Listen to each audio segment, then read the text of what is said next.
Tonight at 9, work on hold all across campus. What students are saying coming up. And Ball State celebrates its 41st annual Unity Week. Hear how you can participate all throughout the month. More snow and Arctic air, all the details coming up in my forecast. From the heart of Ball State University, live from the Unified Media Newsroom, NewsLink Indiana starts right now. Students without internet on campus tonight for 6 hours as a massive outage forced the cancellation of several in-person classes. Good evening, I'm Alex Almanza. And that's right, Alex, and I'm Tara Konechny. Thanks for being with us. Now, the search is on to find out what caused it. NewsLink Indiana's Tyler Brummett has been on this story all afternoon. He's got the latest for us. And that outage was clearly a big roadblock in the way for many students today. Yeah, and I remember as soon as I saw that the internet went out, I called the technology help desk and they said that they wouldn't know when the internet would be back on, but they did say anytime within the next several hours. But of course, 6 hours passed, and it took a while, but we got everything on it. And I want to congratulate all the people in the back. It took a lot to put on this newscast itself with the internet out. But yeah, how's it affected you? Well, many students, I luckily just finished my homework before the internet went out, but I know many students across campus were struggling to get their homework done, stuff that was due today on campus on time due to the internet outage. Right, and we were prepared to bring the newscast in a different way, but thankfully we were able to bring it on. So Tyler Brummett has the latest on that internet outage.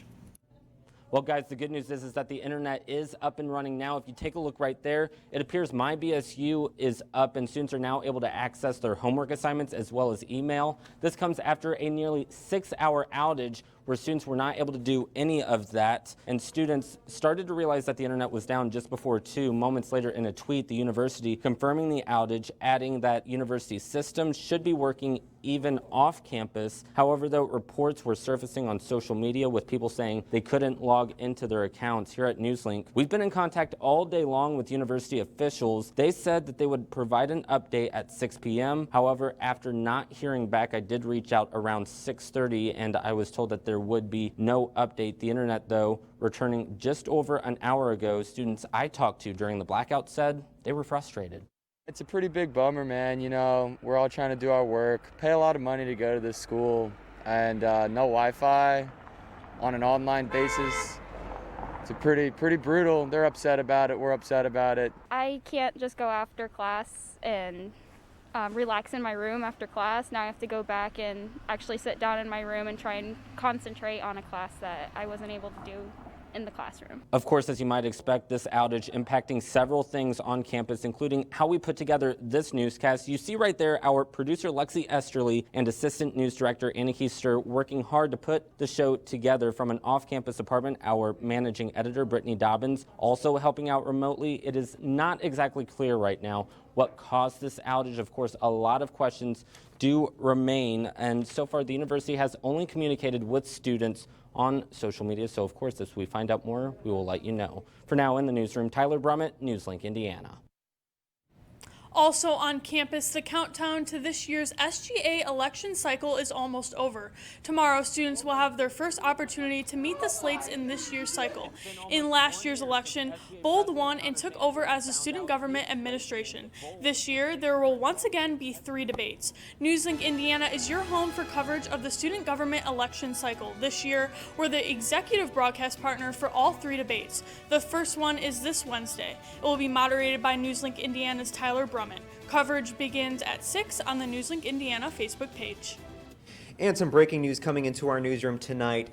Colorado officers who were fired over photos of which showed them reenacting a neck hold used on 23-year-old Elijah McClyon before his death will not be getting their jobs back. McClyon died in August of 2019 after he was confronted by 3 Colorado police officers. His death became a motivator for nationwide protests and demonstrations.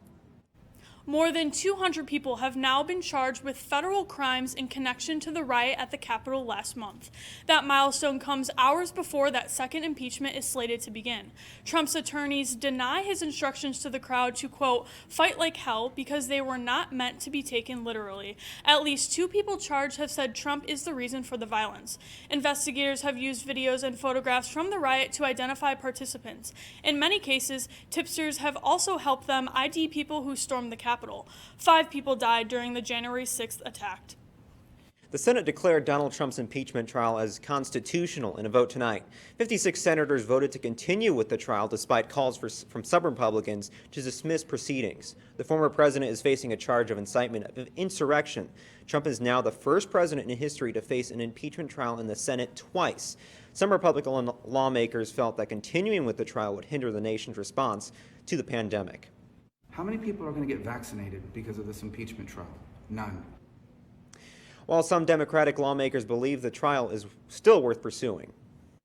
Presidents can't commit grave offenses in their final days. Proceedings are expected to continue tomorrow with arguments from the House managers. White House Press Secretary Jen Psaki said today that President Joe Biden would not be watching the impeachment trial. Biden instead said that he intends to focus on government business and responding to the pandemic. I have a job. My job is to keep people. We've already lost over 450,000 people. We're going to lose a whole lot more if we don't act decisively and quickly. A lot of people, as I said, a lot of children are going to bed hungry. A lot of families are food insecure. They're in trouble. That's my job. The Senate has their job. They're about to begin it. I'm sure they're going to conduct themselves well. And that's all I'm going to have to say about impeachment. Thank you very, very much. 10% of Americans have rolled up their sleeves in the battle against the coronavirus pandemic. The Centers for Disease Control and Prevention reports just over 43 million doses of the COVID-19 vaccine were administered. That breaks down to nearly 70% of the doses that have been distributed. Officials at the CDC say the U.S. is averaging roughly 1.5 million doses daily. CDC data shows 9.8 million Americans are now completely vaccinated against the virus. Close to 33 million have got at least 1 dose. Today marked the rollout of Ball State University's expanded testing plan for asymptomatic students. The university is now offering rapid antigen COVID-19 tests 3 days a week at Worthen Arena. Tests are free to students and employees. You do not need to make an appointment to be tested, but you should bring a photo ID and download the Blue Navica app before being tested. Last week, Ball State celebrated its 41st annual Unity Week to celebrate diversity on campus. NewsLink Indiana's Emily Harless spoke with leaders of some of the diverse groups on campus about the importance of the week and the month. Unity Week is a week of events on campus that, according to the university's website, is meant to challenge people's perspective on diversity and inclusivity, an exposure that many students may not have experienced before coming to Ball State, according to President Abriel Castaneda. You kind of get an idea of different cultures, different lifestyles, different attitudes. And so, like, for me personally, I've never been exposed to so many Latinos, Black people, Asian American. Like, I've never been so, like, exposed to so many, even people in spectrum, until coming here. After the events of the last year where several minorities felt targeted, Unity Week this year was especially important, according to the Black Student Association's Vice President, Darian Ballard. I just think it's good to just knowledge one for people on campus, because based off 2020 alone, we can see that minorities aren't really valued as much in America as these standard persons. And it was just over a year ago when African-American student Sultan Benson had the police called on him in class in this very building on Ball State's campus. Nearly 6 months later, Black Lives Matter protests started popping up all over the country, proving why Black History Month is more important now than it has ever been before. We want to celebrate life, and then the history part behind it, the annual celebration of achievements for African Americans and a time of recognizing their central role in U.S. history. And while Ballard said she wasn't surprised over the events of the past year, minorities recognize their place in America. Okay, we realize. So as a community, and I can't speak for everybody, but I'm sure we were not surprised. It's not the first time this has happened. She said it's also helped strengthen the message BSA wants to give during Black History Month. As far as our culture, it's not the first time we've said anything about issues of inequality or something like that. It's in our music, it's in our movies, it's in our art. So it's just like, it was more like a finally, you know, people are seeing. So it was like that. And finally we're making some movements. And as far as what they are doing to continue spreading the message, BSA will offer events all throughout the month of February, with their Unity pageant closing out the month on February 28th. In Muncie, Emily Harless, NewsLink, Indiana. For more information on BSA and its events, you can follow them on Instagram at ballstate_BSA. The YMCA of Muncie will begin providing meals on the go for kids 18 and younger. During the week, they get lunches at school, but the YMCA wants to make sure they are being fed through the weekend as well. This ensures that no kid will go hungry when school lunches are not accessible. The Executive Director of Youth Development, Jen Neifer-Gillen, says she is excited to give back to the community because it gives her a sense of purpose. Free meals for kids will be held at the downtown YMCA of Muncie starting this Friday, February 12th from 3:30 to 5 p.m. For more information, go to ballstatedaily.com. And it's a quiet but chilly evening out here in Muncie. Before the official where we go to Nathan Gidley. Nathan, how's it looking out there?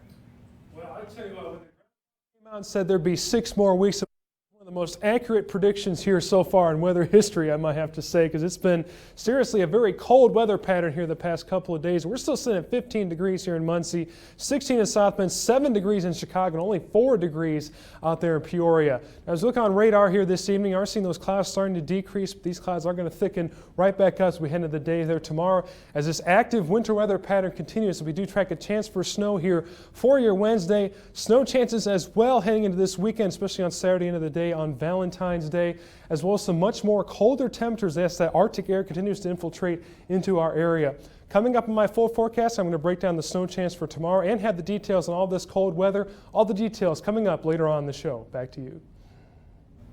Next up, hear about the oil and gas company that won't be relying on oil for much longer. And one familiar drink is getting a new look. Find out more after the break.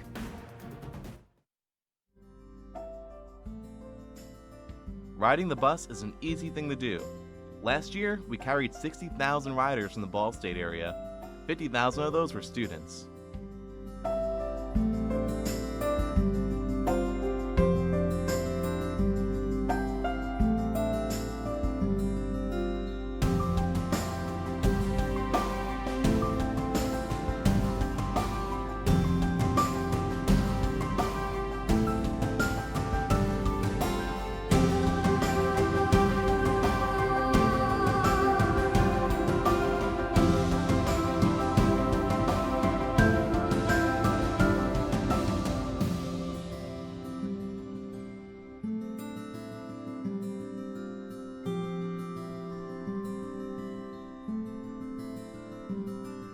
Anywhere you want to go, MITS will take you there.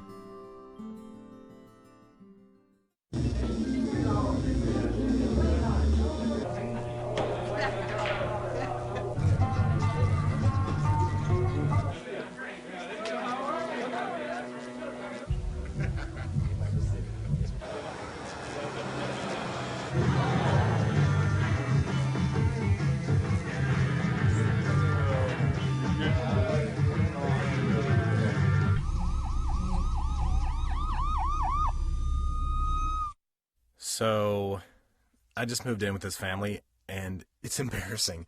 The little one, he likes to go outside and crawl around in the giant litter box. I don't know what he's doing. I mean, I was born and I knew how to use the litter box. Look at that! That's disgusting! Oh, poop already!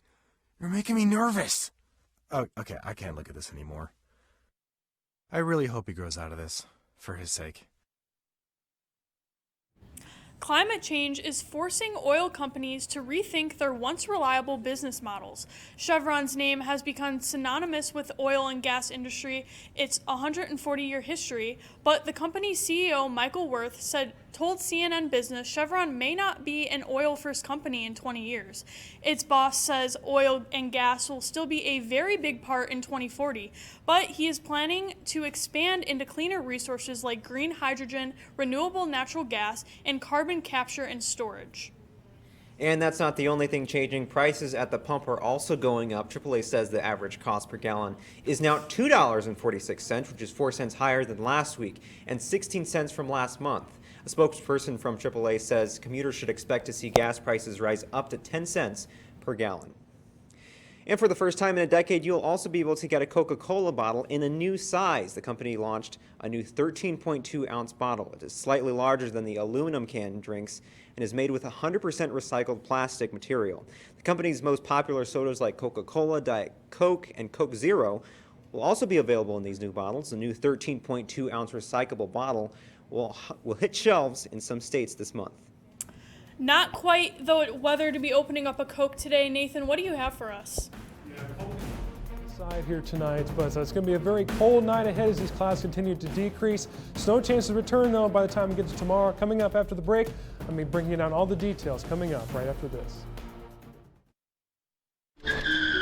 If I could go back and change it all, I would. I think I'm going to miss you the most. I'm sorry. I'm so sorry. I'm so sorry. Maybe it's just the little moments. If I could go back and change it all, if I could go back, I would. But I can't.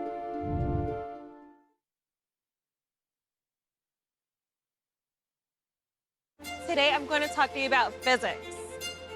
Come on in, girls. Let's go. This is the first rocket to get humans to Mars.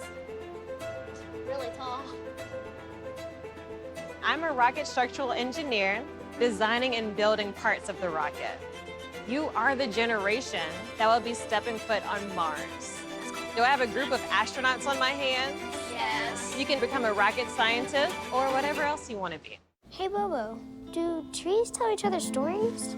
I'm sorry. I'm afraid I don't know that. Hey, why don't we go find out? Listen. Do clouds take naps? I couldn't tell you. Dad, do stars visit their friends? Got it.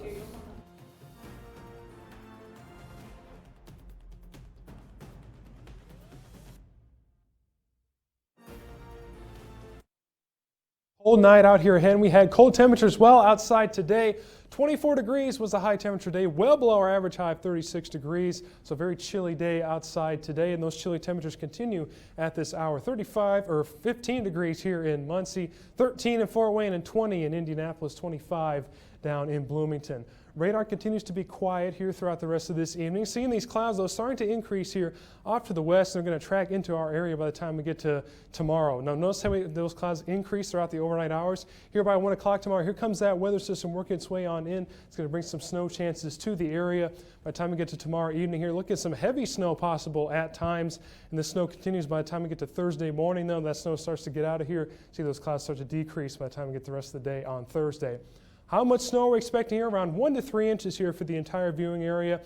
Not a real heavy snow here, but certainly watch out for some slick spots there on the roads at times, around 1 to 2 inches off to the north of our viewing area. That's for Wednesday and Wednesday night. So 14 degrees tonight, mostly cloudy skies, so a very chilly night expected ahead. Those cold temperatures really don't warm up all that much tomorrow as well. 17 by 8 a.m., 19 by noon, and 21 degrees by 5 o'clock with that light snow working its way on through. Winds out of the northeast at 5 to 10 miles per hour.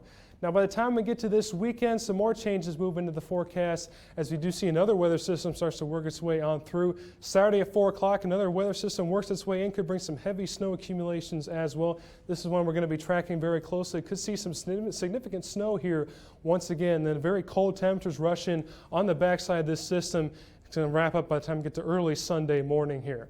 So for Valentine's Day coming up here this weekend, that's really when that Arctic here really starts to make its appearance here. Look at the high here for Valentine's Day, 10 degrees, and check out the low Valentine's night, -7 degrees. So here comes that renewed shot of Arctic air working its way on in by the time we get to Valentine's night. And the Climate Prediction Center's 6 to 10 day outlook from February 14th to 18th shows that as well. Look at that expansive Arctic air, below average temperature probabilities here across much of the midsection of the country, and you're going to see that here on the mid-7 day forecast. 22 on Wednesday with those snow working its way on through. Could see a few lingering snow flurries or snow showers on Thursday. 21 degrees then. 18 on Friday. There's that snow chance on Saturday before those very cold temperatures work their way on in. 10 degrees, that's at the high for Valentine's Day. -7 Sunday night, -2 on Monday night. So very Arctic air and very cold pattern as we continue here throughout the rest of this week. Several Delaware County wrestlers are competing in semi-state this weekend up in Fort Wayne. Find out who next. And the ratings for Super Bowl 55 are in, and they're not good. Find out just how low they were next in sports. Hey, did you know 2.4 million loving cats and dogs in shelters and rescues need our help to find a home? Let's go to theshelterpetproject.org and meet a few who are in a shelter near you. Harlow, oh, she's one great listener who loves to hear all your stories. My kind of cat. Cerulo is a sweet, goofy boy who's eager to please. Sounds just like another dog I know. So go to theshelterpetproject.org, search your local shelters and rescues, and go for a cuddle with your next best friend. Adopt. Problems. The ones nobody talks about at cocktail parties. We go looking for them. No matter the obstacles, no matter the odds, we surround a community's most critical problems, and we fight. United Way fights for the health, education, and financial stability of every person in every community. Will you? It doesn't take a scientist to cure hunger or a fancy economist to create safe housing. It takes imagination, creativity, sweat equity. And I think of kids going to school hungry. Hunger, homelessness. In this land of plenty, seriously? Come on, we could fix this. Help out, or don't. The choice is yours. Weeknights, NewsLink Indiana brings you the news before you go to bed. But Friday mornings, you're waking up with Cardinal weather. We've got the latest news headlines. Freezing temperatures have set in all the way down in Louisiana. One man dead after flooding in Venice, Italy. Up to the minute weather conditions. Cold temperatures are the story this morning. And of course, lots of fun. It is not What funny. on earth is happening there? I feel sorry for the little guy. I've got my socks on. Annie with her curly hair, which is actually never curly. Join us Friday mornings at 8 on Facebook Live. I'm Blake Dollier with sports, and it's that time of year again for high school wrestling fans around the Hoosier State. IHSAA postseason play is here. Now here in and around Delaware County, we have a dozen players from 4 area high schools representing our viewing area. Let's take a look at who all is heading to semi-state. First off, with Cowan, first time in school history getting wrestlers to this level, just 5 years, 5 years after the program was refounded. They'll be sending Rafe Keith, Toby Abbott, Austin Jones, and Garrett Smith. Then switching over to Delta, Neil Mosier, Wyatt Kresja, Dylan Tuttle, and Lucas Fox. They're going to semi-state as well. And how about Muncie Central, the Bearcats, sending Jason Orr. And then for Yorktown, Joey Klein, Ben Edwards, and Jackson New. We'll have results on those wrestlers right here on NewsLink Indiana as they develop next week. And now from high school wrestling to Ball State golf, let's take a quick peek at this week's Earl Yestingsmeyer Classic. Ball State snagging a tie for second place, edging out DePaul 3.5 to 2.5. This performance enough to give the Cardinals the tie with Drake for second of 6 teams. They only trail UConn by 1 point in the leaderboard. Leading the way for the Cards, Tyler Green winning his matches against DePaul by scores of 4 and 3. This event is the team's first in 11 months and kicks off match play for them for the 2021 season. Now switching things up to the Super Bowl. The big game may be over, but the data for TV ratings is just being released. And this news is some that Roger Goodell may not be too happy to hear. Super Bowl 55 averaging 96 million viewers across all platforms, which is the lowest since 2006. This coming after major sponsors like Coca-Cola and Budweiser deciding to pull their ads this year. And now some somber news in the NFL, the league losing a legend today. Marty Schottenheimer, former Chargers, Browns, and Washington coach, died at the age of 77. Those teams, as you can see here, taking to social media to remember their former coach, Schottenheimer, led these 4 teams to a combined 200 wins, a handful of coaches to reach that rare milestone. Coach Schottenheimer is survived by his wife of 54 years, 2 children, and 4 grandchildren. And fighting for a good cause, Ball State women's basketball launching its annual Think Pink initiative today. The team will wear its pink lettering on its uniforms, supporting breast cancer awareness. This year's game will take place against Ohio. Now, this is the 66th time the Cardinals and Bobcats have squared off. They last met in Athens, where Ball State took the 89-84 dub in overtime. Prior to that matchup, they had not beaten Ohio since January 2014. And Ball State will come in at 9-7, while Ohio is sitting at 10-6. Finally, tonight on NewsLink Indiana, we check in with the Indiana Pacers, who are having some struggles these last couple weeks. Injuries being problematic for the blue and gold this year. With TJ Warren and Karis LeVert sidelined, the team's record, right now it's sitting dead even at 500. The team's record in the last 10, a mediocre 4-6, dropping 3 straight. And now Indiana is sitting at 5th in the Eastern Conference despite the rough patch. Now, its next challenge will be against the Brooklyn Nets at Bankers Life Fieldhouse tomorrow night at 8 o'clock. Now, I'm a huge Pacers fan. I don't know about you guys, but I think they can turn it around. I'm more of a Bulls fan, Blake, but I don't think they're Central doing Division too good rivals. either. No. Well, coming up, your steaks may not be coming from a cow for much longer. We'll tell you why after the break. And hear about one Illinois zoo that embraced the cold this week, how they're having fun with freezing temps after the break.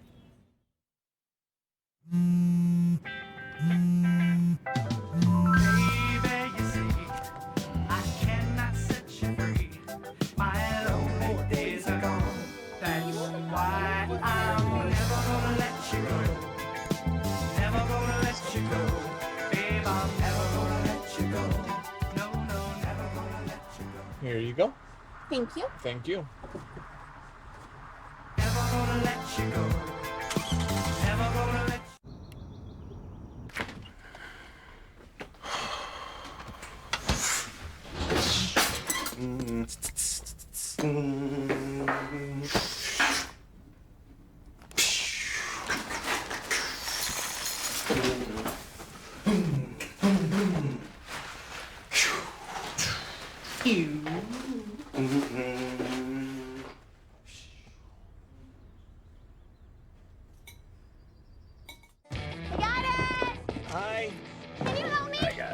Thank you. No problem. Just like the rules to surviving Zombieland, there are steps you can take to be prepared for an emergency. It's the right thing to do. Talk with your family to make a plan. Look for safe areas to meet up if separated. And stock up on supplies. It's never too early to get prepared, so start now. Right now? Right now. You can't predict emergencies, but you can be ready. You're welcome, America. Visit ready.gov today to learn more. Jordan knows he shouldn't eat this entire bowl of nachos, but tonight he's earned that right. Because a few hours ago, in the middle of happy hour, he recognized a sign. Not from the gods or a bolt of lightning, but from a double heart, a kissy face, and a fourth ha in ha ha ha. That's when Jordan knew he was buzzed. So when it was time to go, he got a ride home instead of driving. Be a legend like Jordan. Recognize your buzzed warning signs and get a ride home. Buzz driving is drunk driving. And tonight for our anchor picks, our food might soon be printed instead of grown. Israeli company Aleph Farms, with the help of the Israel Institute of Technology, created the first 3D printed ribeye steak. The company uses 3D bioprinting technology to cultivate cow cells, which then grow, differentiate, and interact to create the texture and qualities of a real steak. Aleph Farms says the process is similar to what naturally occurs in animal tissues. Staff members at Brookfield Zoo in Illinois undertook an icy endeavor this week. You may be familiar with it. It's called the Frozen Pants Challenge. It couldn't be more appropriate as temperatures in the Midwest are frigid right now. Today at the zoo, the Frozen Pants Challenge manifested as a frozen zoo uniform making stops in front of various animal habitats. The frozen clothing paid visits to animals that can tolerate the cold pretty well. They included the bison, a polar bear, back-trained camels, llamas, and one of the California sea lions. Nathan, definitely freezing my pants off out there today. Let's take a look at the weather. Yeah, you definitely will freeze your pants off. And you may want to stay inside and have that steak tonight with a temperature of 22 degrees by the time we get to tomorrow. 21 for your Thursday, and temperatures falling here throughout the week. Down to 10 degrees on Sunday with another chance for snow there on Saturday. So very cold forecast and active forecast here with all the snow chances on the way. And that's all tonight for NewsLink Indiana. Be sure to join us again tomorrow night at 9, streaming live on the NewsLink Indiana Facebook page. And for news anytime, anywhere, go to ballstatedaily.com. Have a great night.